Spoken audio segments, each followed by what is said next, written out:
मुंबई में India alliance की जो बैठक कल से चल रही है वो आज अभी अभी खत्म हो गई। कल रात को, आज सुबह से इस देश के सभी प्रमुख नेता आपने देखे होंगे, लगभग सभी 28 पार्टीज के प्रमुख नेता, 6 राज्यों के मुख्यमंत्री इस बैठक में शामिल हो गए। ममता जी जल्दी चली गई है और अखिलेश यादव भी मीटिंग में थे कल से, वो भी जल्दी चले गए हैं।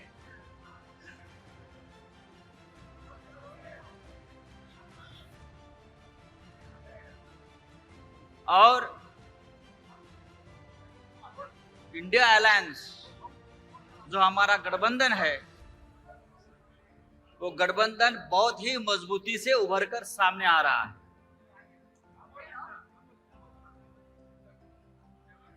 यस,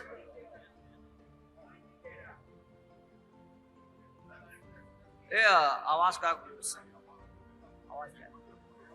क्या करें? आपको सुनाई आ रहा है क्या? आप सुन सकते हैं? यहां नहीं सुन सकते। You can't hear.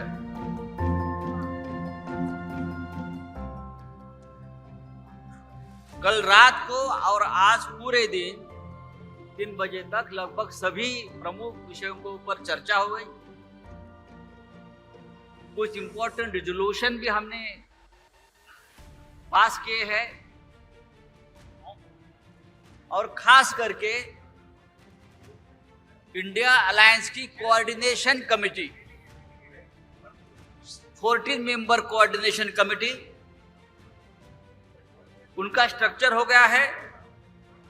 बाद में कैंपेन कमेटी है, working group of social media है, वर्किंग ग्रुप ऑफ मीडिया है और वर्किंग ग्रुप ऑफ रिसर्च है। ये 4 प्रमुख कमेटी का भी गठन हुआ है और सभी अलायंस पार्टी के मेंबर्स उस कमेटी में इंक्लूड कर दिए हैं। 2 पॉलिटिकल रिजोल्यूशंस भी है, उस बारे में आपको आदित्य ठाकरे जी बताएंगे। और जिस तरह से ये इंडिया गठबंधन की ताकत बढ़ रही है, जैसे मैंने कल कहा कि 2024 का चुनाव हम जीतने जा रहे हैं, और मैंने ये भी कहा गठबंधन की तरफ से अब इंडिया को हराना मुश्किल ही नहीं नामुमकिन है। इस प्रकार का एक मजबूत गठबंधन हमने बनाया है। लगभग सभी नेताओं ने इस चर्चा में पार्टिसिपेट किया है, अपने विचार भी रखे हैं, कुछ सुझाव भी दिए हैं।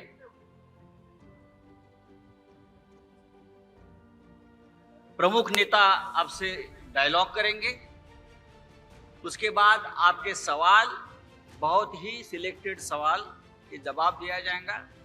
लेकिन ये आधा घंटे के ऊपर ये प्रेस कॉन्फ्रेंस नहीं चलेगी, आपको मैं बताना चाहता हूं।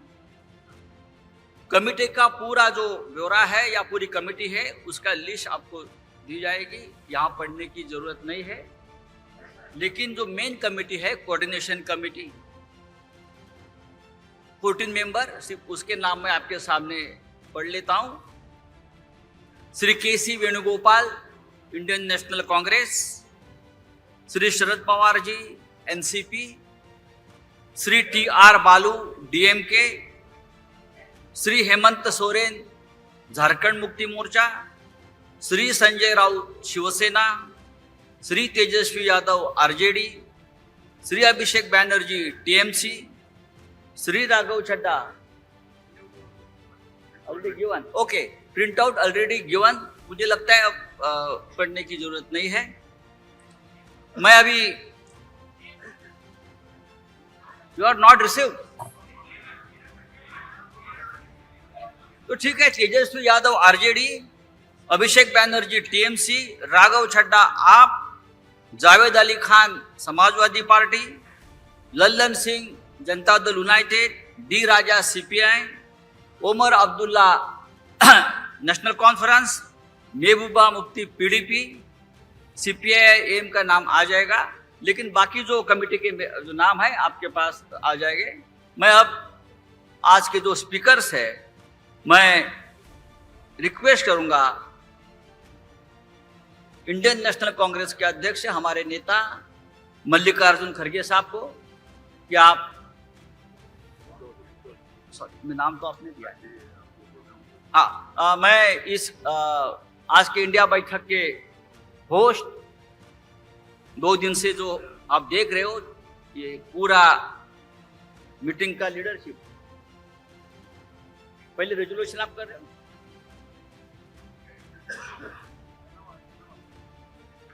जो रेजोल्यूशन आज के बैठक में हुए हैं, जो पॉलिटिकल रेजोल्यूशंस हैं, उस बारे में आदित्य ठाकरे जी आपको बताएंगे।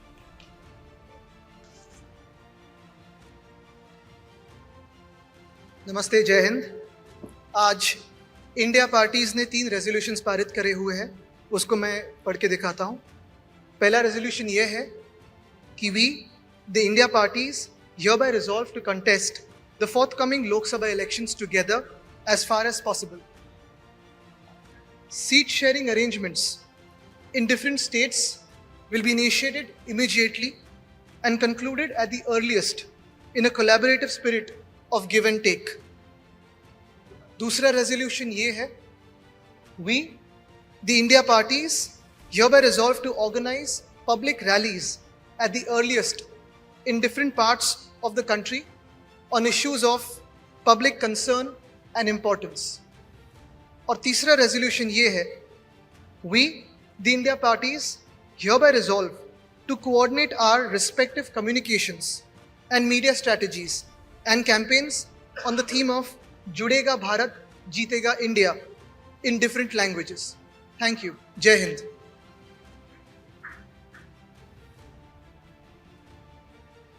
मैं इस इंडिया मीट के होस्ट शिवसेना सुप्रीमो उद्धव ठाकरे जी से विनती करूंगा कि आप ओपनिंग रिमार्क्स शुरुआत करें।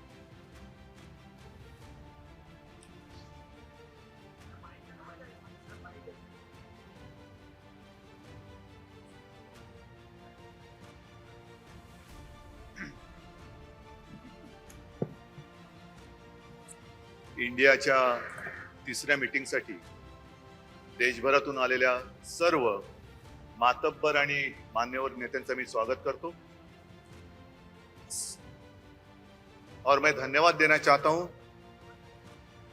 आज 3री मीटिंग संपन्न हुई और दिन ब दिन इंडिया मजबूत होते जा रहा है। ये बात भी सच है कि जैसे जैसे हम करीब आते जा रहे हैं, एक कदम आगे बढ़ते जा रहे हैं, तो इंडिया के विरोधी दल में घबराहट हो रही है। पहले हमें पूछा जा रहा था कि विपक्ष की एकजुट, और उसी वक्त हमने कहा था कि विपक्ष की एकजुट में नहीं मानता, हम सारे लोग देश प्रेमी हैं और हमारी एकता देश प्रेमियों की एकता है। और हमने हमारे अलायंस का जो नाम लिया है इंडिया, तो अब इंडिया के विपक्ष, इंडिया के विरोधी जो है, आप सभी जानते हैं वो कौन है। आज की मीटिंग में अच्छी चर्चा हुई, अच्छे डिसीजन लिए गए, कुछ कमेटीज बनाई गई और हम सारे लोगों ने तय किया है कि आने वाले चुनाव में हम तानाशाही के खिलाफ लड़ेंगे, हम जितने सारे जुमलेबाज हैं उनके खिलाफ लड़ेंगे, हम भ्रष्टाचार के खिलाफ लड़ेंगे। और एक बात मैं जरूर बताना चाहता हूं कि हम मित्र परिवारवाद के खिलाफ भी जरूर लड़ेंगे। और वो इसलिए कि मैंने बंगलोर में कहा था कि भारत मेरा परिवार है, हम सब भारतीय हैं, तो सारा भारत मेरा परिवार है। परिवारवाद की अगर बात करें तो भारत परिवार छोड़कर इलेक्शन चुनाव के दरमियान एक नारा होता है, मैंने भी सुना था उस वक्त, सबका साथ सबका विकास। चुनाव जीतने के बाद जिन लोगों ने साथ दिया, सबको लात और अपने मित्रों का विकास, ये मित्र परिवारवाद अब हम चलने नहीं देंगे। और ये लड़ाई दिन ब दिन तेज होती जाएगी। पूरी जनता जो गरीब है, एक डर है, मन में डर है, क्या होगा, अब सेशन होने जा रहा है, क्यों बुलाया है, क्या होगा। आधी रात कुछ एक घोषणा हो जाती है, आज से ये बंद, आज से ये चालू। तो ये जो डर है, सब लोगों को हम एक विश्वास दिलाना चाहते हैं कि डरिए मत। भय मुक्त भारत के लिए हम सारे लोग इकट्ठा आए हैं और मुझे पक्का विश्वास है आप सभी तो साथ में हैं, क्योंकि आप भी देख रहे हैं, आपके माध्यम से बहुत सारी खबरें हम देख रहे हैं, सुन रहे हैं, कहां क्या कैसे अत्याचार हो रहा है और सरकार जो है कुछ नहीं कर रही। एलपीजी गैस सिलेंडर 200 रुपए से सस्ता जरूर किया, लेकिन 2014 में उसकी जो कीमत थी, उसके बाद आज तक कितनी कीमत, कितना दाम बढ़ाया गया था, वो लोगों के समझ में आ गई ये बात। गैस सिलेंडर 200 रुपए से सस्ता किया, लेकिन बीच में 1000 रुपया महंगा किया, मतलब 5 साल लूट और इलेक्शन के वक्त छूट। तो ये सारी नीति अब हम बर्दाश्त नहीं करेंगे। गैस सिलेंडर सस्ता किया, लेकिन उसके ऊपर पकाएंगे क्या? दाल महंगी होती जा रही है, चावल, ये वो सब रसोई की चीजें वो महंगी होती जा रही है। तो ऐसे बहुत सारे मुद्दे हैं, इस विषय पर हम सारे एक मत होकर लड़ेंगे। और जो हमने नारा दिया है, जुड़ेगा भारत जीतेगा इंडिया, वो इंडिया और भारत को हम जिताएंगे, जरूर जिताएंगे। और ये लड़ाई सिर्फ हम लोगों की नहीं, आप सभी की और देश के हर नागरिक की है। और सबको इस लड़ाई जीतने के लिए शुभकामनाएं देता हूं। जय हिंद, जय महाराष्ट्र।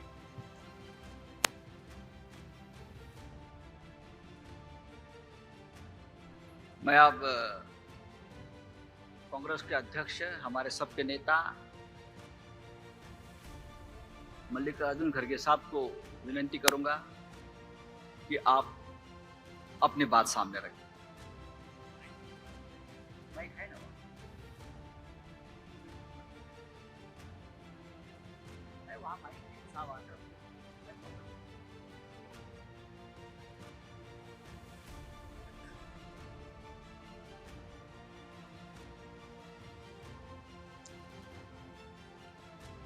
मंच पर बैठे हुए सभी नेतागण, यहाँ पर पधारे हुए हमारे मीडिया के दोस्तों,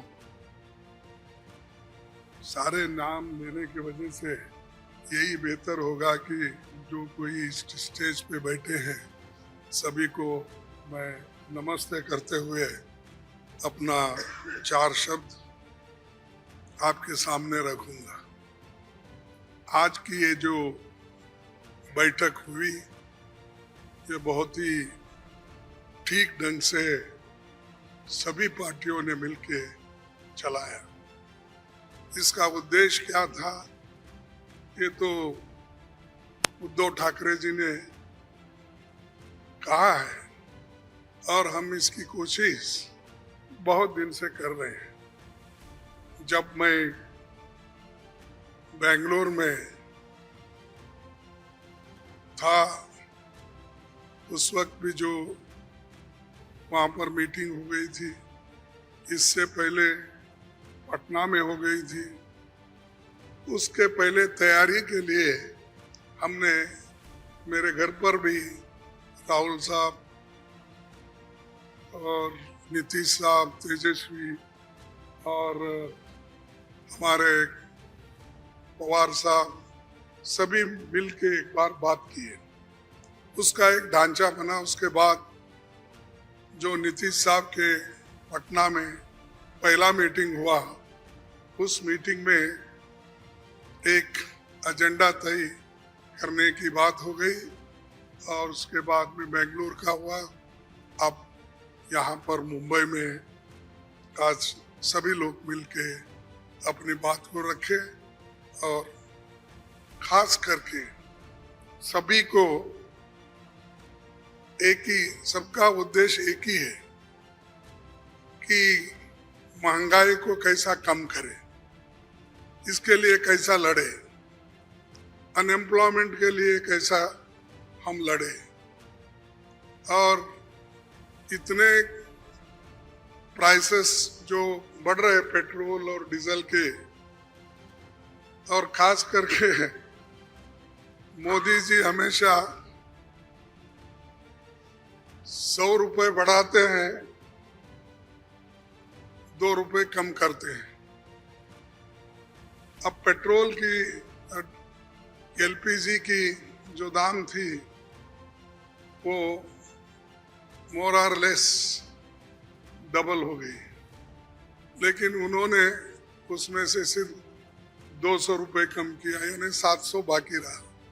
यानी पहला जो 55 रुपये में एक सिलेंडर मिलता था उसको उन्होंने अभी भी 70 रुपये में ही 70-75 में रखा, यानी कोई कम नहीं हुआ। पहले जो था उससे ज्यादा बढ़ाए थे, उसको थोड़ा कम कर, लेकिन इससे लाखों रुपए उन्होंने कमाया। ये तो गरीबों से चोरी कर दिए और गरीबों के जो काटे और लोगों को दिखाने के लिए 100-200 रुपए कम करना और कहना कि मैं गरीबों के लिए काम कर रहा हूँ। मोदी साहब गरीबों के लिए कभी भी काम नहीं करेंगे, ये यकीन मैं दिलाता हूँ, क्योंकि उनकी हमेशा यही रणनीति रही है कि गरीबों के खिलाफ काम करते हैं। बड़े बड़े उद्योगपति के साथ वो मिलजुल के चलते हैं। और यहाँ पर तो कल ही एक रिपोर्ट आपके सामने राहुल गांधी जी ने रखा था, अडानी की संपत्ति बढ़ गई कैसी, बढ़ाए कौन, और कैसा आज कम से कम 75,000 करोड़ रुपए गरीबों के जो पैसे थे उनके जेब में कैसा गया, ये सारी चीजें उन्होंने बताया। तो ये जो है इसके खिलाफ लड़ने के लिए जो बड़े बड़े सरमाएदार है और उनको जो पैसा जा रहा है हमारा गरीब का, तो उसको रोकने के लिए इंडिया जीतना जरूरी है। और इंडिया जीतने के लिए ही इस मंच पे सभी लोग बैठे हैं। तो इसीलिए हम एक जो तय किए हैं, जो रेजोल्यूशन भी हम आप देखे हैं, और उसी ढंग से उस रेजोल्यूशन पे काम करेंगे। हर जगह मीटिंग करेंगे, हर स्टेट कैपिटल में हम जाएंगे और जो ये मुद्दे हैं, इन्फ्लेशन का हो, अनएम्प्लॉयमेंट का हो, हर चीज की जो बढ़त हो रही उसका हो, और ऑटोनोमस बॉडीज को सत्यानाश कर रहे हैं। और चाहे ईडी, सीबीआई, विजिलेंस, हर एक ऑटोनोमस बॉडी का मिसयूज कर रहे हैं। ऐसा कभी नहीं हुआ। मैं भी मोर और लेस शरद पवार जी साहब के बाद मेरा नंबर लगता है। मैं भी 55 साल से पॉलिटिक्स में हूँ और 52 साल से एमएलए, एमपी, राज्यसभा का मेंबर हूँ। मैं ऐसा नहीं देखा, कोई ऐसा चीफ मिनिस्टर किया नहीं ऐसा। लेकिन आज मोदी सडनली और एक बात की कि बिजनेस एडवाइजरी कमेटी को नहीं पूछे, अपोजिशन लीडर को भी नहीं बुलाए, किसी को बुलाए बगैर वो पार्लियामेंट का डेट देकर स्पेशल सेशन बुला रहे हैं। अरे स्पेशल सेशन, मणिपुर जल रहा था तो आपने नहीं बुलाया, कोविड के वक्त नहीं बुलाया, जब आप चाइना अपनी जमीन हड़प कर ले रही है, कब्जा कर लिए, उसके लिए नहीं बुलाया। लोग तंग और तबाह, इसमें ये हमारा नोटबंदी के वक्त परेशान थे, माइग्रेंट वर्कर परेशान, उस वक्त नहीं बुलाया। जब जब मुल्क अपने मुश्किल में रहता उस वक्त उन्होंने कभी नहीं बुलाया। अब क्यों बुलाए मुझे मालूम नहीं, आज का एजेंडा क्या है उनका मालूम नहीं। तो ये देश चलाने की रीत नहीं है, ये आहिस्ता आहिस्ता डिक्टेटरशिप की तरफ जा रहे हैं। और ये ध्यान में रखना चाहिए कि कभी वो मीडिया उनके साथ है, वो एक उनके दिमाग में है, प्रेस मीडिया हो, टीवी हो, ये सारी चीजें मेरे पास है, ये उनका कहना है। और हमको कभी कभी ऐसा दिखता भी है, माफ करो क्योंकि मैं ऐसा बोल रहा हूँ समझ के, आप गुस्से में आके हमारे खिलाफ मत लिखो। तो जो कुछ है वस्तु स्थिति, आपको भी मुंह को ताला लगाया, हाथ बंद दिए आपके भी लिखने के, ये सारी चीजें कर रहे हैं और आहिस्ता आहिस्ता डिक्टेटर के तरफ वो जा रहे हैं। तो हम इसके खिलाफ लड़ने के लिए, उनके विचारधारा के खिलाफ लड़ने के लिए, उनके जो कुछ भी एक करप्शन, बड़े करप्शन, उनके जो इंस्टीट्यूशनल करप्शन होते हैं, ऐसा छोटा मोटा करप्शन वो नहीं करते, लोगों को नहीं दिखना वो पूरा, लेकिन सीएजी रिपोर्ट में दिखाया है कितने करोड़ घपले हो गए हैं। तो उनका करप्शन इनविजिबल है और वो हमेशा अपनी बात ये कहते हैं कि मैं किसी को न खाऊंगा न किसी को खाने दूंगा, लेकिन खाने तो सबको दे रहे हैं, अपने को जो चाहते हैं उनको तो दे रहे हैं, लेकिन लोगों को भूखे मार रहे हैं, लोगों को कुछ नहीं दे रहे। तो इसके लिए हम आवाज उठाए और उसके तहत हम काम करना है। आगे भी हमारी कहाँ मीटिंग होगी हम तय करने वाले हैं, जल्द से जल्द वो भी मीटिंग होगी और बाकी के जो विषय हम आपके सामने रखे मुद्दे उनके ऊपर हम लड़ते रहेंगे। वो डराने की कोशिश करते हैं, हम डरेंगे नहीं, ये हमारा वायदा है और हम हमेशा लड़ते रहेंगे और जीतते रहेंगे। और आज मुंबई में जो हमारे महाराष्ट्र विकास आघाड़ी जो ये स्टेप लेकर हमको बुलाए हैं, उद्धव जी लीड लिए हैं और बाकी कांग्रेस पार्टी और एनसीपी सभी ने मिलके ये जो एक यहाँ पर कार्यक्रम रखा और बहुत यशस्वी हुआ, इसलिए मैं उन महाराष्ट्र विकास आघाड़ी के सभी नेताओं को धन्यवाद देता हूँ और आप सभी को भी मैं धन्यवाद देता हूँ, क्योंकि आगे की और भी मीटिंग्स है, वो डेट टाइम सभी बताएंगे और कहाँ मीटिंग हमारी होगी, बहुत से 5-6 जगह पब्लिक मीटिंग होगी, वो भी हम आपको बताएंगे और काम करते रहेंगे और मजबूती के साथ काम करते रहेंगे।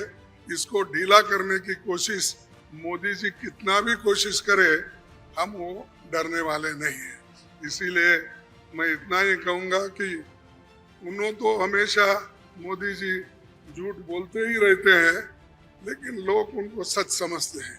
लेकिन अभी भी मराठी में कहावत है, खोटा बोला पण रेटून बोला, तो ऐसा उनका है। इसीलिए सब झूठ बोलते जाते हैं, लोगों में भ्रम डालते हैं, तो वो सबको हमको एक्सपोज करना है, हम करते रहेंगे। धन्यवाद।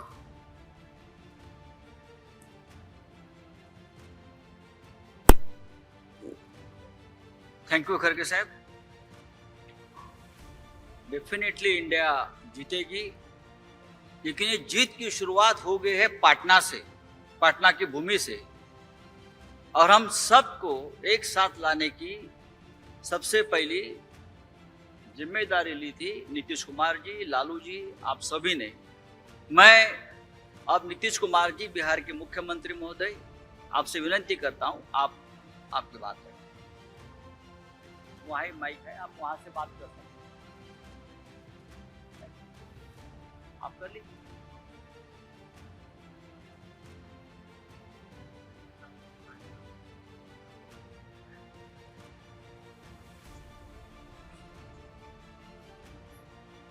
तो आप सब लोगों को मालूम है कि आज तीसरी मीटिंग हुई है।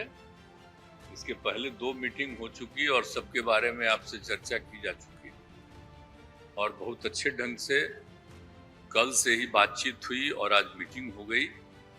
और पहले आपको चीज़ों के बारे में अनाउंस कर दिया गया कि इन सब चीज़ों के बारे में तय हो गया है और अब नियमित रूप से अब जगह जगह जा करके हम लोग अपना प्रचार प्रसार का काम करते रहेंगे। तो ये सब आज तय हो गया, इसलिए इसके बारे में आपको बता दिए और बड़ी खुशी की बात है। और अब आप समझ लीजिए कि जितनी पार्टियां एकजुट होकर के काम कर रही हैं, तो आप अच्छी तरह जान लीजिए कि अब इसी का नतीजा होगा कि अभी जो केंद्र में हैं अब वो हारेंगे, अब वो जाएंगे, ये पक्का जान लीजिए। और अभी आपको बताया गया कि कैसे मीडिया पर ही कब्जा कर लिया है, कोई भी दूसरे की बात कम छपता है और ज्यादातर उन्हीं की बात छपते रहती है।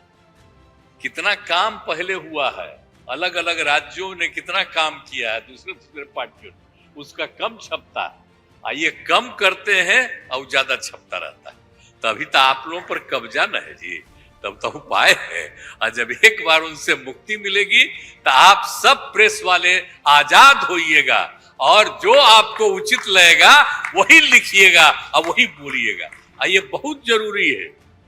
अगर प्रेस के लोग कुछ लिखते हैं, कहीं क्या काम हो रहा है, क्या ठीक नहीं हो रहा है, वो जब लिखते हैं तो उसका असर जनता पर कितना पड़ता है।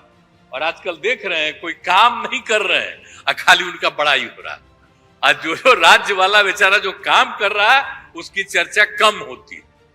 तो ये ना हो गया, इसलिए पटाइए। दूसरी चीज है, देश के इतिहास को ही बदलना चाहते हैं तो हम लोग सब मिलकर के देश के इतिहास को नहीं बदलने देंगे और सब मिल करके जो अपना देश है वो पूरा मजबूती के साथ होगा और समाज के हर तबके का उत्थान होगा और किसी की उपेक्षा नहीं होगी।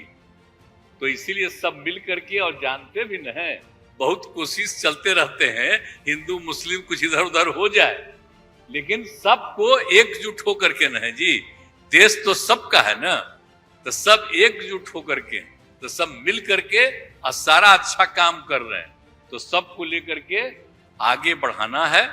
और तो इसीलिए जरूरी है कि अब सब लोग, अब अच्छा हो गया है, सब लोगों को अपना अपना अधिकार था तो, लेकिन अब इतना ज्यादा हम कोशिश करते रहे, बहुत कहते रहे कि जरा मिल जाइए, तो बात समझते समझते हो गया।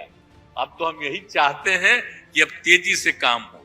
तो आज ही तय कर लिया है लोगों ने कि अब तेजी से हम लोग अभी से शुरू कर देंगे। अब कोई ठिकाना नहीं है, चुनाव समय के पहले भी हो सकता है, कोई ठीक नहीं है।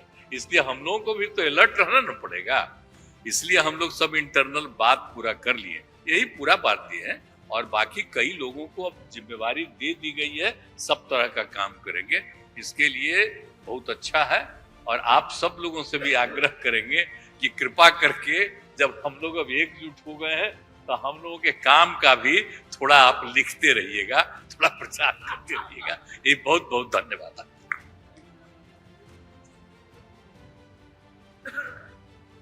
Honorable Chief Minister of Tamil Nadu, I request you to express your views. Stalin Saab.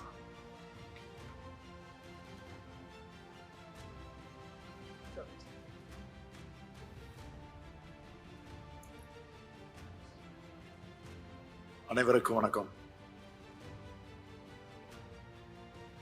பாட்னாவில் 19 கட்சிகளோட கூட்டணி அமைச்சு அங்க முதல் கூட்டத்தை நடத்தணும். ஆக முதல் கூட்டத்தை பொறுத்த வரைக்கும் ஒற்றுமையாக இருந்து பாரதிய ஜனதா கட்சி ஆட்சிக்கு ஒரு முடிவு கட்ட வேண்டும் என்று முடிவு செஞ்சோம். அதை தொடர்ந்து இரண்டாவது கூட்டமாக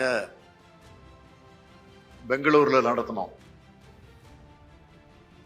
அதுல இந்த கூட்டணிக்கு இந்தியா என்ற பெயரை சூட்டி அந்த பணியை தொடங்கணும். மூன்றாவதாக இந்த மும்பையில் 28 கட்சிகள் ஒன்று சேர்ந்து வலிமை மிக்க கூட்டணியாக இதை நாங்கள் நிரூபிச்சு காட்டிருக்கிறோம்.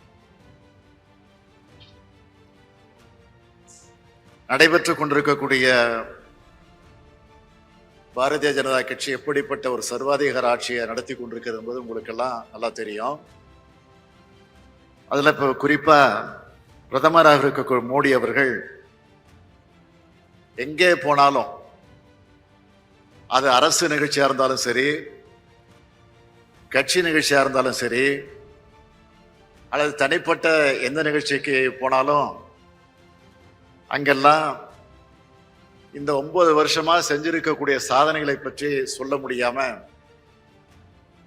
சிறந்த ஆட்சி நடத்திக்கிட்டு இருக்கோங்கிறத வெளிப்படையாக சொல்ல முடியாத அளவுக்கு அவர் ஆளாகி நாங்க அமைச்சிருக்கக்கூடிய இந்தியாவுடைய கூட்டணியை பற்றி அவர் அடிக்கடி பேசிக்கிட்டு இருக்கிறாரு. ஆக சிறந்த பப்ளிகேஷன் ஆபீசரா பிரதமரே செயல்பட்டு கொண்டிருக்கிறார். அதற்காக நாங்கள் எங்கள் கூட்டணியின் சார்பில் பிரதமர் மோடி அவர்களுக்கு நன்றியை தெரிவிச்சுக்கிறோம். இந்த 9 ஆண்டு காலத்தில் இந்த ஆட்சியில், பிஜேபி ஆட்சியில் எந்த சாதனைகளும் கிடையாது. நாளுக்கு நாள் இந்த ஆட்சி அன்பாப்புலரா போயிட்டு இருக்கு. ஆனா இந்தியாவோட கூட்டணி பாப்புலர் ஆகிட்டு இருக்கு. இந்த கூட்டத்தை பொறுத்த வரைக்கும் இது ஒரு திருப்திகரமான கூட்டம் மட்டும் இல்ல, ஒரு திருப்புமுனை கூட்டமாக இந்த கூட்டம் இன்னைக்கு அமைஞ்சிருக்கு. பிஜேபி ஆட்சியினுடைய கவுண்ட் டவுன் ஆரம்பம் ஆயிடுச்சு. இது வரைக்கும் இந்தியாவில் காண முடியாத ஒரு சர்வாதிகார ஆட்சியை இன்னைக்கு நம்ம பார்த்துக்கிட்டு இருக்கிறோம். அண்மையில் 7 லட்சம் கோடி ரூபாய் சிஏஜி ரிப்போர்ட் கொடுத்திருக்கக்கூடிய விவரம்லாம் உங்களுக்கு நல்லா தெரியும். அது பற்றி இன்றைக்கு பிரதமராக இருக்கக்கூடிய மோடி அவர்கள் வாய் திறந்து பதில் சொல்ல முன்வரல. உச்ச நீதிமன்ற தீர்ப்புக்கு மதிப்பில்லை, தேர்தல் கமிஷனுக்கும் சுதந்திரம் கிடையாது. இடி, சிபிஐ, ஐடி என அரசியல் எதிரிகள் எல்லாம் அச்சுறுத்துகிற ஒரு ஏவல் அமைப்புகளாக இந்த அமைப்புகளை பிஜேபி ஆட்சி பயன்படுத்திக்கிட்டு இருக்கு. நாங்கெல்லாம் இன்னைக்கு தனித்தனியா கட்சிகளா இருந்தாலும் நாட்டை காப்பாத்துறதுக்கு ஒன்னா சேர்ந்திருக்கிறோம். அரசியல் லாபங்களுக்காக நாங்க சேர்ந்திருக்கிறோம்னு தயவு செஞ்சு யாரும் நினைக்காதீங்க.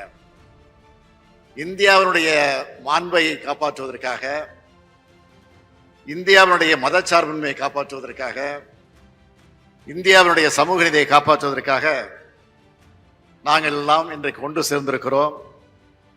ஒரு பெரிய போர்க்களத்தில் ஈடுபட போகிறோம்.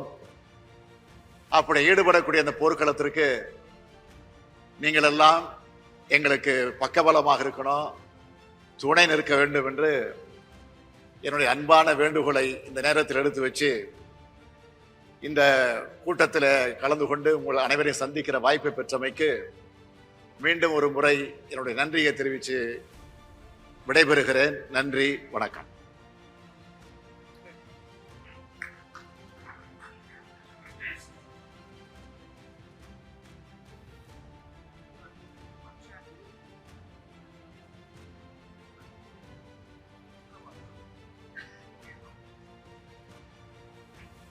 मैं अरविंद केजरीवाल जी को आमंत्रित करता हूं।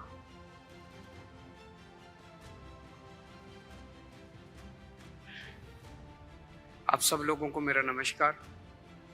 सबसे पहले मैं महाविकास अघाड़ी के ठाकरे साहब, पवार साहब और महाराष्ट्र कांग्रेस के नेताओं को बहुत बहुत बधाई और शुक्रिया अदा करना चाहता हूँ इतनी शानदार 2 दिन की मीटिंग ऑर्गेनाइज करने के लिए।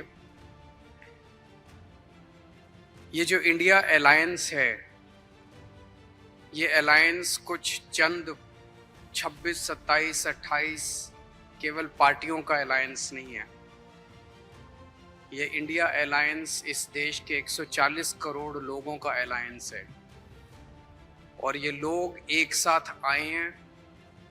देश के लोग इकट्ठे हो रहे हैं और बहुत बड़ी संख्या में लोग इकट्ठे हो रहे हैं और देश के लोग इकट्ठे हो रहे हैं 21वीं सदी के भारत का निर्माण करने के लिए। आज हमें बहुत दुख होता है कि आज हमारे देश के अंदर जो सरकार है, मोदी सरकार, मुझे लगता है कि आज़ाद भारत की सबसे भ्रष्ट सरकार और सबसे अहंकारी सरकार है। एक भारतीय होने के नाते मुझे बेहद दुख होता है। पिछले 3-4 दिन से हम पढ़ रहे हैं कि विदेशों के अखबारों के फ्रंट पेज के ऊपर खबरें छप रही हैं कि हमारी भारत सरकार एक आदमी के लिए काम कर रही है। वो एक आदमी भारत से पैसे निकाल के बाहर विदेश में ले जा रहा है और भारत सरकार, मोदी सरकार, देश के प्रधानमंत्री उनकी मदद कर रहे हैं। बहुत दुख होता है एक भारतीय होने के नाते। विदेशों में तो खबरें छपनी चाहिए कि भारत में ये अच्छा हो गया, भारत में वो, तब देश का नाम आगे बढ़ेगा। देश का नाम ऐसे थोड़ी आगे बढ़ेगा कि पूरी भारत सरकार एक आदमी के काम करने के लिए लगी हुई है। आज हमारे भारत का युवा रोजगार ढूंढ रहा है, पढ़ लिख के बीए करके, बीकॉम करके, बीएससी करके रोजगार ढूंढ रहा है, उसके पास रोजगार नहीं है। और वो जब सरकार के पास जाता है तो पता चलता है कि सारी सरकार एक ही आदमी के लिए काम कर रही है, सारी सरकार भ्रष्टाचार में डूबी हुई है। आज हमारे लोगों के घर का खर्चा नहीं चल रहा, लोगों की आमदनी नहीं है, आमदनी उतनी है, खर्चे बढ़ते जा रहे हैं। सरकार के पास जाते हैं, पूरी सरकार एक ही आदमी के लिए काम करने में लगी हुई है। इससे ज्यादा अहंकारी सरकार आज तक कभी नहीं हुई। और ये लोग अपने आप को भगवान से भी बड़ा समझने लग गए हैं। और जब कोई आदमी अपने आप को भगवान से बड़ा समझने लगता है तो फिर उसका पतन भी जल्दी होता है। मुझे बेहद खुशी है कि इंडिया अलायंस में सब लोग आपस में जुड़ रहे हैं। एक चीज मैं देख रहा हूं, बहुत बड़ी बड़ी ताकतें, अब सबको लगने लगा है कि ये इंडिया अलायंस मोदी सरकार के आने वाले समय में मोदी सरकार के पतन का कारण बनने वाला है। तो बहुत बड़ी बड़ी ताकतें इस इंडिया अलायंस को तोड़ने में लगेंगी, बहुत बड़ी बड़ी ताकतें। पिछले कुछ दिनों से मैं देख रहा हूं, जबरदस्ती क्या दिखाया जाएगा, इसकी उसके से लड़ाई हो गई, उसकी उससे लड़ाई हो गई, जबरदस्ती दिखाने की कोशिश की जाएगी, जबरदस्ती दिखाने की कोशिश की जाएगी। मैं पिछली 3 मीटिंग अटेंड कर चुका, मैं आपको पूरी जिम्मेदारी के साथ कह सकता हूं, जितनी अच्छे से और जितने प्यार और मोहब्बत से सारी मीटिंग्स हुई हैं, किसी के साथ लड़ाई नहीं है। और यहाँ पे जितने लोग बैठे हैं कोई पद के लिए नहीं आया, सब 140 करोड़ लोगों के इस भारत देश को बचाने के लिए आए हैं, इसको तरक्की के रास्ते पे ले जाने के लिए आए हैं। कोई यहाँ पे पद के लिए नहीं आया है। मुझे बेहद खुशी है, 2 दिन की हमारी मीटिंग बहुत अच्छी रही और सबने आगे बढ़ के आज मीटिंग में जिम्मेदारियां ली हैं। किसी ने सीट शेयरिंग करवाने की जिम्मेदारी ली है, किसी ने मीडिया की जिम्मेदारी ली है, किसी ने सोशल मीडिया की जिम्मेदारी ली है, किसी ने कैंपेन डिज़ाइन करने की जिम्मेदारी ली है। मुझे पूरी उम्मीद है कि आने वाले समय के अंदर पूरा भारत इकट्ठा होगा और इस अहंकारी, भ्रष्टाचारी, तानाशाही सरकार का पतन का कारण बनेगा। बहुत बहुत शुक्रिया। भारत इकट्ठा हो रहा है, हो जाएगा। मैं अब आमंत्रित करता हूं हमारे प्रिय आदरणीय नेता लालू यादव जी।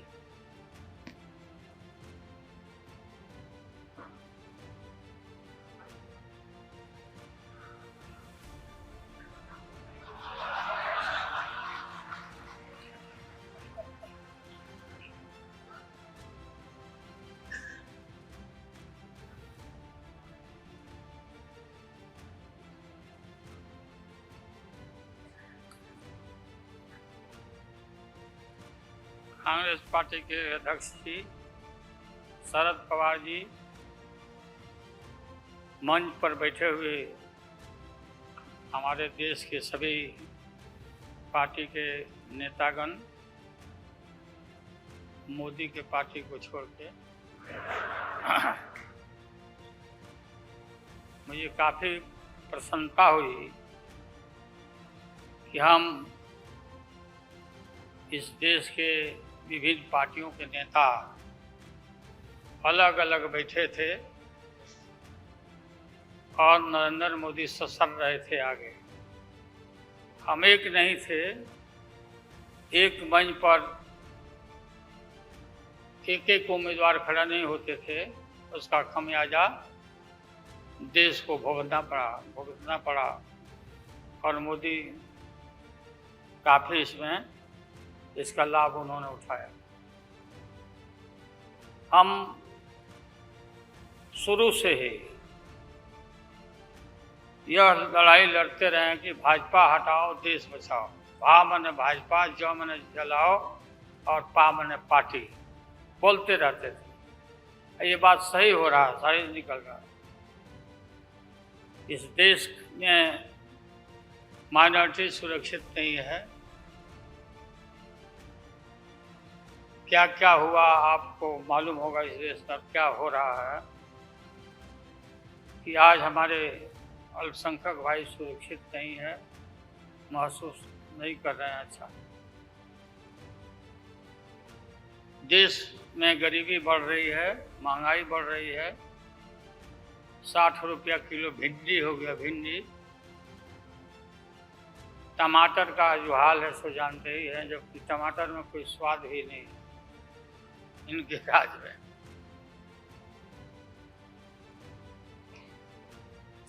लगातार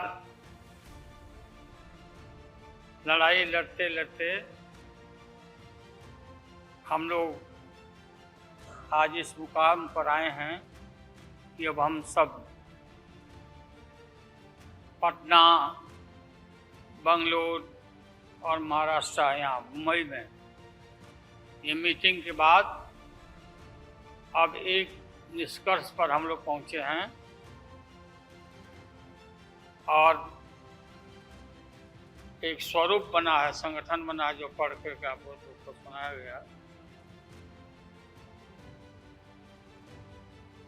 आप सबको याद होगा कि कितना झूठ बोल करके, कितना अफवाह फैला करके इस सत्ता में लोग आए थे। मेरा भी नाम उस समय और देश के नेताओं का नाम इन लोगों ने यह प्रचारित किया था कि इन लोगों का पैसा स्विस बैंक में जमा है, स्विस बैंक। और मोदी जी बोले कि हम आएंगे और स्विस बैंक का पैसा ला करके हम देश के तमाम लोगों को, हर के को खाता खुलवाया कि 5-5 लाख रुपया जमा करें, 15-15 लाख रुपया। हम भी झांसा में आ गए और हमने भी अपना खाता खुलवाया। मेरे 7 बेटियां, 2 बेटा और पति पत्नी दोनों मिला के 11 हो जाते हैं। देखा कि भाई 15 से गुना कर दीजिए, पैसा काफी मिल जाएगा। हमने तो पशुपालन में कोई पैमानी शैतानी भ्रष्टाचार नहीं किया जो भ्रष्टाचार नरेंद्र मोदी कर रहे हैं, करा रहे हैं। सारे देश भर के लोग खाता खुलवा दिया, सब गरीब गुरबा आदमी प्रचारित करवाया इन लोगों ने। और मिला क्या, सो देश के लोगों को मालूम होगा, आप लोगों को भी मालूम, आप लोग में वैसे भी खुलवाए होंगे आप लोग देश के लोग भी। हो सकता है भाई मिल जाए, पैसा है देश का तो मिल जाए, वापस आ जाए। एक पैसा नहीं, सब इन्हीं लोगों का पैसा था। अभी काफी जय जयकार हो रहा, होना चाहिए, वैज्ञानिकों का होना चाहिए। चंद्रयान पर लोग गए, सब घूमे फिरे लोग, हमारे वैज्ञानिक, देश का नाम ऊंचा हुआ। अब हमने सुना है कि मोदी जी अब ये सोच रहे हैं, और इसीलिए पहले ही लोकसभा का मीटिंग भी सुना, बोला दिया है। हमने ये सुना, किसी जिम्मेवार आदमी ने कहा कि भाई हम लोग तो अब इतना देश के वैज्ञानिक आगे देश को ऊंचा कर दिए, दुनिया में नाम हो गया। हम अपील कर रहे हैं इसरो के वैज्ञानिकों से, अपने देश के वैज्ञानिकों से, भाई मोदी जी को पीछे नहीं रहना चाहिए। इनको चंद्रलोक से की बात छोड़ो, अब सूर्यलोक पर इनको पहुंचाओ। पहुंच तो जाओ, हाँ, दुनिया भर में नाम हो जाएगा मोदी जी का। अमेरिका सब देश कहाँ पीछे छिटा जाएगा।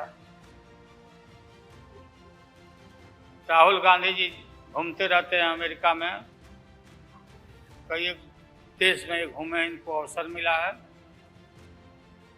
तो ये भी देख लेंगे कि भाई मोदी जी सचमुच में देश का नाम करने के लिए अब ये चल पड़े हैं। दशहरा के बाद इसकी तैयारी कर लें, हमारी शुभकामना है कि चले जाएं। इतनी गरीबी है, गुरबा लोग हैं, बेकारी है, चारों तरफ फैला हुआ है, और बोलते हैं कि देश आगे बढ़ गया, कि देश आगे बढ़ गया। देश के नेताओं को कोई भी ऐसा नेता नहीं छूटा है जिसको ईडी में, सीबीआई में ये ना फंसाया हो, सबको फंसा के। ये हम देखते थे, पहले के जमाना में सुनते थे कि जो बड़े लोग होते थे, सामंती लोग होते थे, वो गरीबों को और मिडिल क्लास के लोगों को मुकदमा में फंसा के और शासन करते थे। वही इनकी आदत हो गई है, और हम लोग डरने वाले नहीं हैं। हमने अपना किडनी ट्रांसप्लांट कराया है, कोई शौक से नहीं कराया है। डॉक्टरों ने कहा कि करा लो भाई। हमारी बेटी सिंगापुर में रहती है, उसने अपना एक किडनी दान दे दिया, जीवन दान दिया हमारी बेटी। और वहाँ इतना हम अपना शरीर का ऑपरेशन कराए हुए हैं, कोई ठिकाना नहीं। और पहले इस रोग के अलावा एशियन हार्ट इंस्टीट्यूट डॉक्टर पंडा है यहाँ, नामी ग्रामी सर्जन हैं। 5-6 हमारा ऑपरेशन हो चुका है, लेकिन आप सबका आशीर्वाद और कृपा है कि हम जीवित हैं, और हम आगे भी हम काफ़ी, मेरा हौसला मजबूत है कि हम रहेंगे, और मोदी जी को हटा के ही हम दम लेंगे हम लोग। इसलिए हम लोगों ने संकल्प लिया है, बिल्कुल। और सुन ले मोदी जी, अब आप समझ लेना कि पहले से मैं आपसे लड़ते आ रहा हूँ, गुजरात के युद्ध के लड़ाई राइट के समय से। आपके और आपके गुरु, कौन अध्यक्ष है वो? हाँ? नहीं, उनके पार्टी के अध्यक्ष जी। अडवाणी जी को तो गिरफ्तार किया था, वो नहीं भाई। अरे अभी जो है मौजूद अमित शाह, बताओ ही कहाँ के शाह नेता हो गए, कब का संघर्ष किया हो भाई। हम थे, राज्यसभा में थे उन दिनों में, भैरव सिंह शेखावत साहब जी उपराष्ट्रपति थे, और दंगा जब हुआ तो चारों तरफ देश और दुनिया भर में यूरोपियन कंट्री ने अपने नागरिकों को मना कर दिया कि मत जाना उधर, भारत में मत जाना, और इनका प्रवेश भी निषेध हो गया था विदेशों में। आप सब लोगों को मालूम है किस तरह का इनका इतिहास रहा है।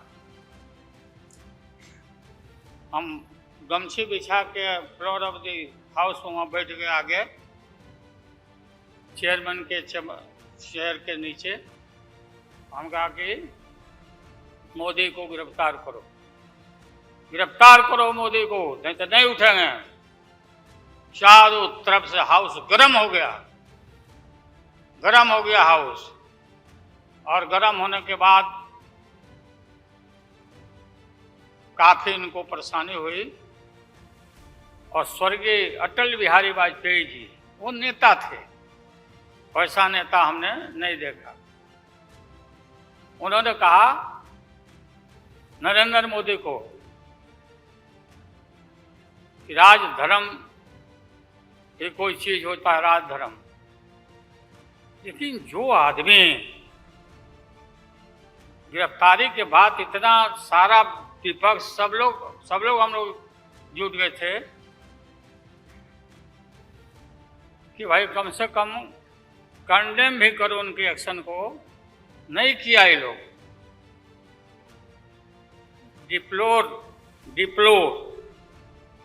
डिप्लोर बन मतलब किया कि वो भी नहीं, अंदर से नहीं निकले इन लोगों को कि हम निंदा करें, इतने बड़े नरसंहार हुआ, क्या क्या हुआ, उसको दोहराने की जरूरत नहीं। हम सब लोग ज़्यादा भाषण नहीं, भाषण का तो मेरा, हमारे दीदी भी यहाँ बैठी हुई है, ममता दीदी निकल गई, आज चले सारे जो उस समय लोग थे हमारे साथी, बालू जी भी निकल गए। हाँ प्लेन है तो हम भी, मेरा भी प्लेन है, अभी निकल। हम क्यों पीछे रहे, हम भी निकल जाते हैं। फ्लाइट के टाइम आ गया। तो आप सभी पत्रकार भाइयों को मैं प्रणाम करता हूं, सलाम करता हूं, आदाब करता हूं। हम सब एक हैं और एक होकर के हम लोग इस लड़ाई को लड़ रहे हैं। और राहुल गांधी जी को भी हम काफ़ी मजबूती के साथ विश्वास हम लोग दिलाते हैं कि हम सब एकजुट हो करके सभी लोगों को एकोमोडेट करके आगे सीट शेयरिंग अब शुरू होगा, सीट शेयरिंग। और सीट शेयरिंग में हम लोग सब लोग सफल होंगे, कोई दिक्कत कठिनाई नहीं होगी, कहीं कोई हर्डल नहीं होगा। अपना कुछ नुकसान करके भी हम लोग इंडिया को, ये संघ है, हम लोग जिताएंगे और मोदी को हटाएंगे और देश को बचाएंगे। सभी लोगों को नमस्कार, जिंदाबाद, सब प्रणाम। क्या करो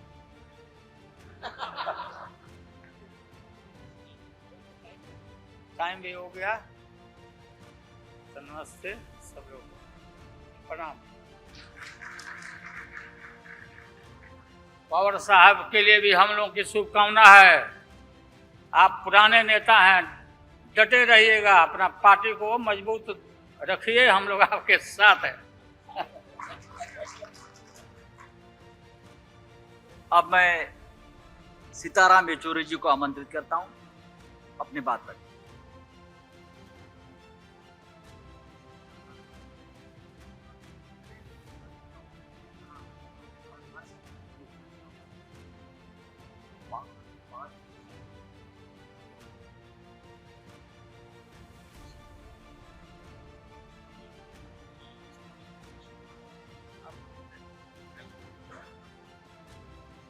Well, you've all heard our leaders speak in Hindi, so you want me to speak in English or should I also continue in Hindi?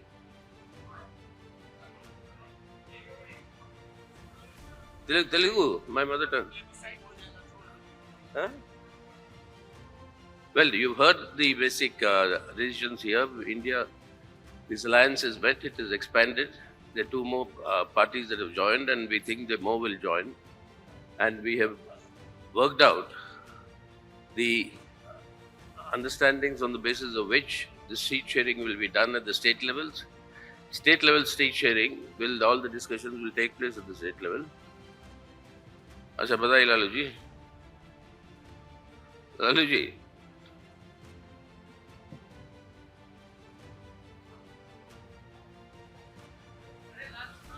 लाल सलाम कह रहे हैं ये। That's the spirit of India. Laluji is saying Lal Salam to me, and I am saying Jai Hind to him. So that at the state level, we'll work out the adjustments, seat adjustments, etc. State to state, it will vary. But the general overall understanding is very clear. We are all united here in order to save the character of the Indian Republic, which is the secular democratic republic, to save its constitution, to save democracy, and particularly to uphold the guarantees that have been given by the Indian Constitution to all our citizens, irrespective of, I quote, caste, creed, or sex. That equality for all and justice, that is economic, social, and political, that justice for all, that must be ensured. If all this has to be done, then the BJP must be kept away from controlling the government and state power. So that is the objective with which we've all come together. Now you'll be seeing many things happening, as in when this grouping gets more consolidated. The first time when we were meeting in Bangalore, suddenly the NDA was resurrected. This time when we came to Bombay, suddenly the 200 rupees was reduced to the gas cylinder. You heard about how much it was decreased then. And while we were meeting here came the announcement of a special session of Parliament. And what gimmickry will follow from there, what will be done, that we'll have to wait and see. So it's very clear that the Modi government and the BJP is rattled by this coming together of all the secular forces and the secular parties. And that in itself is a signal for the march towards victory that India will make with all our leaders coming together.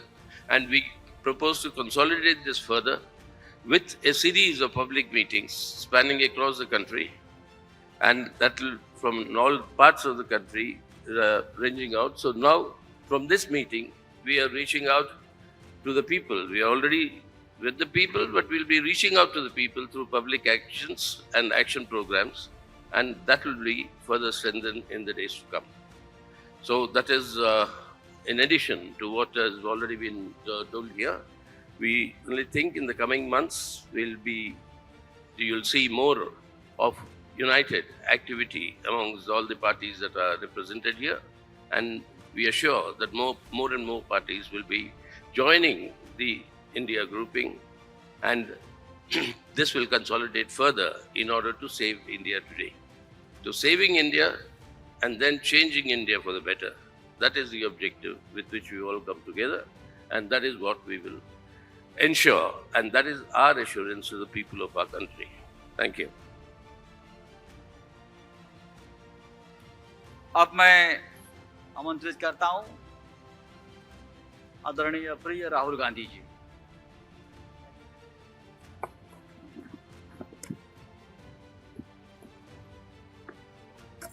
I'd like to thank Thackeray ji, Sharad Pawar ji, Congress Party of Maharashtra, our leaders, for organizing a fantastic session of the India Alliance.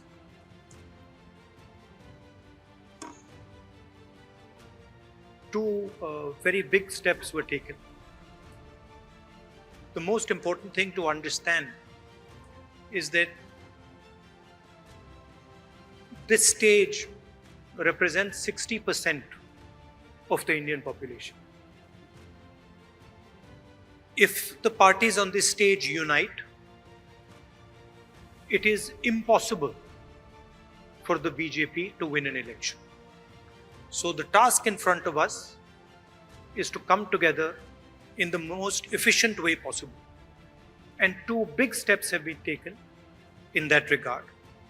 The first step is a coordination committee and committees under that committee.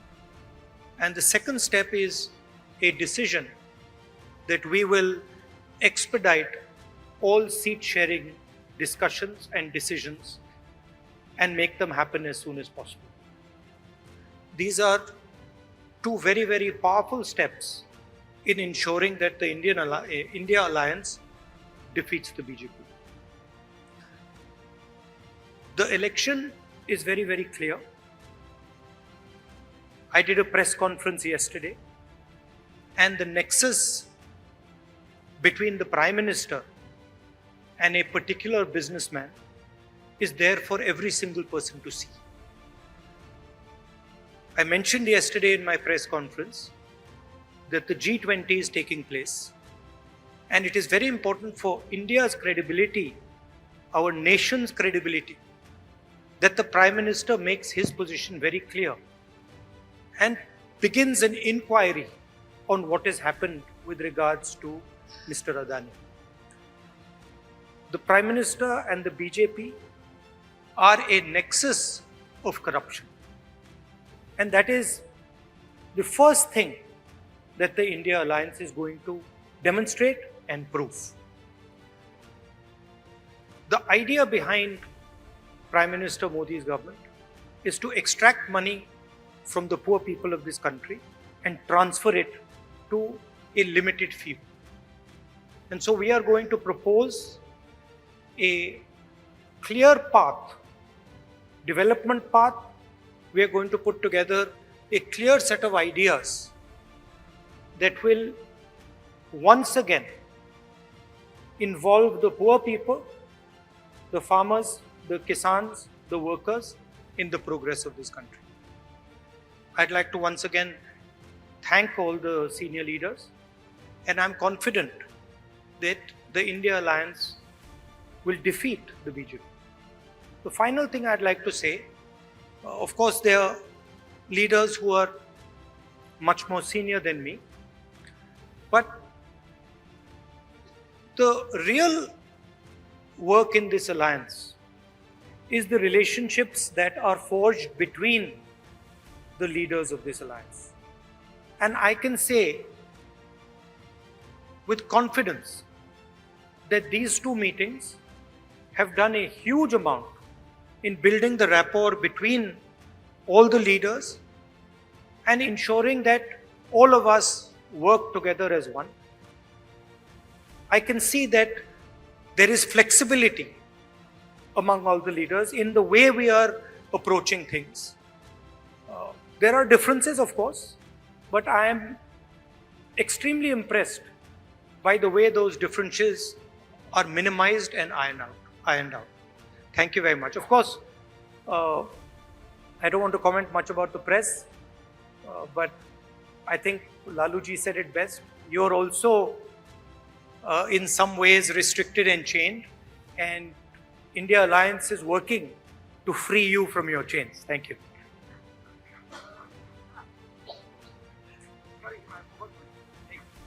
I forgot one thing, which is probably the most important thing. I spent a week in Ladakh. I went to Pangong Lake, right in front of where the Chinese are.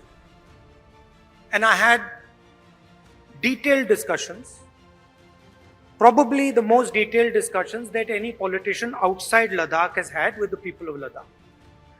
And specifically, the shepherds of Pangong Lake, the leaders of Pangong Lake, and the common people who live around Pangong Lake. And they categorically told me that the Chinese have taken Indian land. They categorically told me that the Prime Minister is lying about the fact that the Chinese have not taken Indian land. And every single person in Ladakh knows that the people of India and the people of Ladakh have been betrayed by the government of India. There is clearly an accommodation that has happened between the government and the Chinese. There is clearly a change on the borders. Our shepherds themselves told us that they are not being allowed into the areas where they were allowed. So this is known to everybody. Unfortunately, our press doesn't raise these issues, but these are issues of national importance, of national security. And it is shameful, extremely shameful, what has happened in Ladakh. Thank you.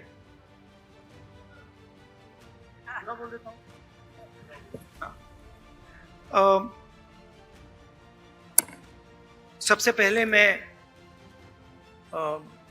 शरद पवार जी, ठाकरे जी और जो महाराष्ट्र कांग्रेस के हमारे नेता हैं उनको धन्यवाद करना चाहता हूं कि उन्होंने एक बहुत अच्छा सेशन यहाँ हमारे लिए किया। सेशन में दो महत्वपूर्ण बातें डिसाइड की गई। पहले कि एक कोऑर्डिनेशन कमेटी होगी और दूसरी कि जल्दी से जल्दी जो सीट शेयरिंग का मामला है उसको हम डिस्कस करके उसमें हम रेजोल्यूशन निकाल देंगे। नरेंद्र मोदी और अदानी जी के बीच में जो रिश्ता है उसके बारे में मैंने कल बोला। इंटरनेशनल फाइनेंशियल न्यूज़पेपर्स में आया है कि $1 बिलियन पैसा हिंदुस्तान से गया है, बाहर गया है और वापस आया है। नरेंद्र मोदी जी G20 करा रहे हैं और हिंदुस्तान की इज्जत का मामला है। नरेंद्र मोदी जी को कह देना चाहिए कि वो इंक्वायरी कराएंगे, और अगर वो इंक्वायरी नहीं कराएंगे तो फिर पूरे देश को पता लग जाएगा कि क्यों इंक्वायरी नहीं कराई जा रही है। स्टेज पे जो नेता हैं, जो पार्टीज हैं, वो हिंदुस्तान के 60% लोगों को रिप्रेजेंट करती हैं, और अगर हम एक साथ मिलके चुनाव लड़ेंगे तो बीजेपी चुनाव जीत ही नहीं सकती है। और मुझे बहुत खुशी हो रही है कि जो हमारी पार्टीज हैं, जो हमारे नेता हैं, उनके बीच में जो रैपोर है, जो फ्लेक्सिबिलिटी है, वो गहरी होती जा रही है। और मुझे लगता है कि इंडिया अलायंस बीजेपी को चुनाव में आसानी से हरा देगा। बीजेपी हिंदुस्तान के गरीब लोगों से धन छीनकर चुने हुए 2-3 लोगों को देती है। हमने प्रोग्राम्स की बात की है।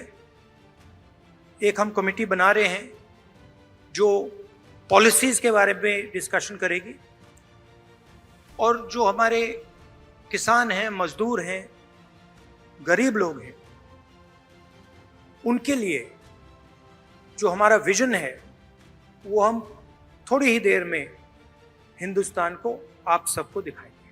Thank you. इंडिया अलायंस के एक मजबूत स्तंभ आदरणीय शरद पवार जी।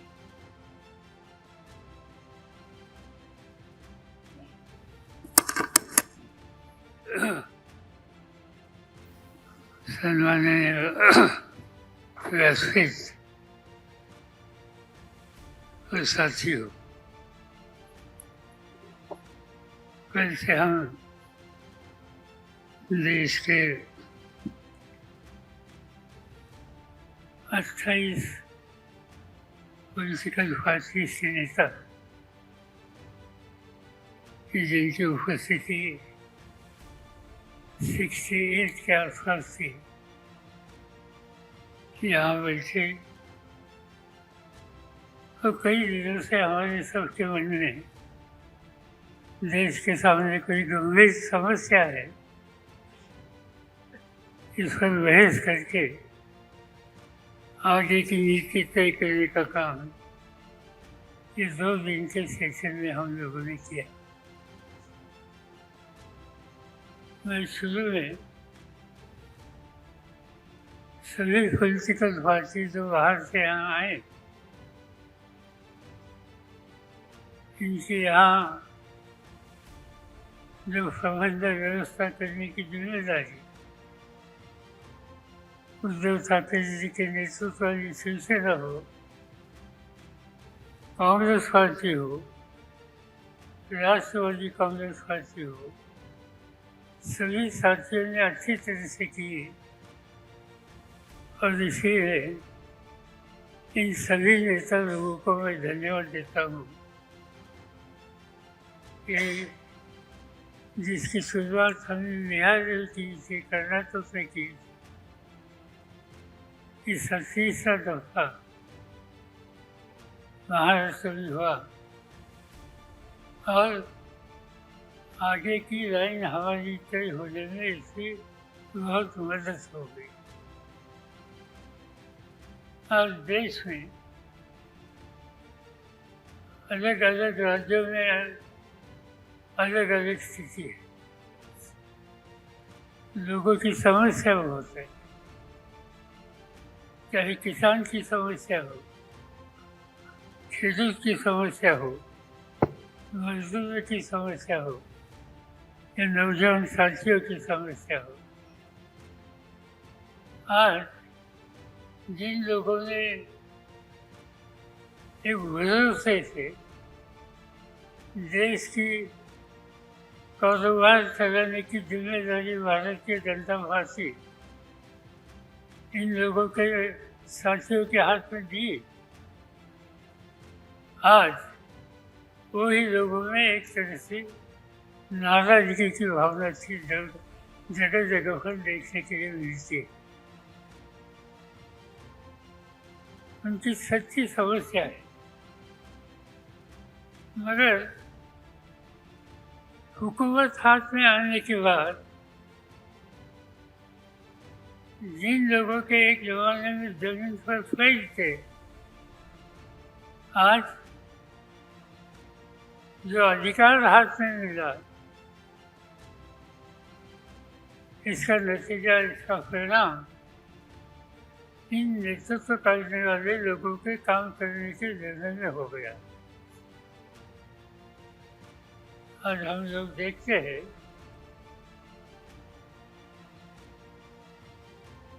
कि राजनीति में राजनीतिक दल मिलकर काम करने की तैयारी करते हैं तो उनका काम हो, उनकी नीति हो, इस बारे में कुछ आशंका हो सकती है, मगर खाली यहाँ मीटिंग करने की बात तय हो गई तो इस पर भी भारतीय जनता पार्टी के लोगों ने क्रिटिसिज्म किया।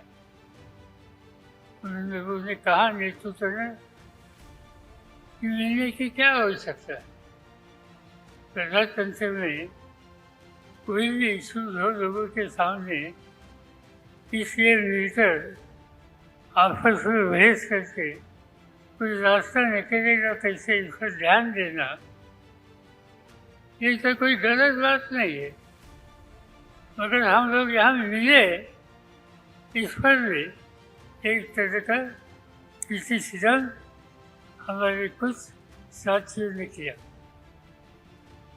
इसे एक ही बात साफ होती है कि 10 साल देश की हुकूमत हाथ में आने के बाद जो जैसे मैंने कहा कि जमीन पर पैर रख के काम करने की आवश्यकता है, इससे नेतृत्व करने वाले लोग बहुत दूर रहे। कभी कभी अपोजिशन के लोग जब बैठे हैं तो उनके बारे में देश के भारतीय जनता पार्टी की वरिष्ठ नेता इन लोगों के बारे में घमंडिया ऐसा उनका उल्लेख करके उनके बारे में बातें करते। इसे एक ही बात साफ होती है कि घमंडिया कौन है कि जिन्हें लोग मिलकर आपस में बैठने की तैयारी करते हैं, ये भी जिनको पसंद नहीं उन्हें घमंडिया कहने की आवश्यकता है। और ऐसी एक शक्ति देश के हितों की रक्षा करने वाली नहीं, इस पर मिलकर कुछ न कुछ रास्ता निकलना चाहिए। और ये रास्ता निकलने के लिए हम कुछ लोग कई दिनों से आपस में बात करते थे और इससे इंडिया के नाम पर एक नया विकल्प देश में तैयार करने की कोशिश हम लोगों ने शुरू की है और इसका ही ये सम्मेलन यहाँ का सम्मेलन था। मुझे खुशी है कि देश के लोगों ने जो कुछ हम करना चाहते हैं इस बारे में मुझे गंभीरता से देखने की बात की। मीडिया ने ये जो कुछ हम कर रहे हैं कि देशवासियों के सामने अच्छी तरह से रखने के लिए अपना काम किया। मैं इतना ही आपको वादा करता हूँ, हम रुकेंगे नहीं, हम गलत रास्ते पर जाएंगे नहीं। गलत रास्ते पर जो जा रहे हैं उनको ठीक रास्ते पर लाने के लिए और ठीक रास्ते पर आते नहीं तो उन्हें दूर करने के लिए जो कोई करने की आवश्यकता है वह हम कंधे को कंधे मिलाकर मिलकर हम करेंगे और देशवासियों के सामने एक साफ सुथरा प्रशासन देने की जो आवश्यकता है इसके लिए जो कुछ करना होगा वही करेंगे, इतना मैं कहना चाहता हूँ। ये सब करने के लिए हमारे सब साथियों ने बहुत मेहनत की। तीनों पार्टी के नेता लोगों ने, उनके सब साथियों ने मेहनत की। अनेक कई राज्यों से जो हमारे साथी यहाँ आ गए, मैं इन सभी को धन्यवाद देना चाहता हूँ कि ये अधिवेशन कामयाब होने के लिए सभी लोगों ने साथ की। ये सभी को मैं धन्यवाद देता हूँ, मीडिया को धन्यवाद देता हूँ। यहाँ जिन साथियों ने अच्छी तरह से इंतजाम किए, इन साथियों को धन्यवाद देता हूँ और आपसे विदा लेता हूँ।